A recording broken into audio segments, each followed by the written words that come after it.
Hello friends नमस्कार आपण मान के फिर थोड़ी मोर मिनी ब्लॉग रे स्वागत। आज हूँ सेप्टेम्बर 11 तारीख। मोर हजबैंड नहीं कर मूंगफली एबे मुई इटा भाजबार लगी स्टार्ट कर देली ना। भाजी भुजा सारे बसी कर तापरे खेमा इने बसई छे भात। बाबू एबे ट्यूशन रु आसला गोरस पीबी कहूचे तार लगी गोरस टिके गरम कर दउछे। आउ इे मूंगफली भजा अधा अधा ही गला ना।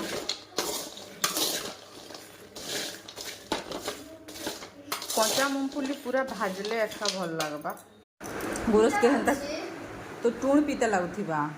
गोरस उठ पीता लगबा का अधिक चीनी पकाले गोरस पीसन के अधिक चीनी पके करी नहीं पी जा मुके दे। बाबू लगी बैट और गोटे आसीगला यहाँ दुकान आनी छन टे कम रेट पड़ला। ऑनलाइन ना 650 700 800 पड़ूला 400 टंका दुकान। एबे मुई मूंगफली आनी बसिक मूंगफली टिके खाबी। रातिर टाइम होछि 9 आउ एबे बनी छे मैगी। इटा बाबू के देबे इटा मुई खाबी।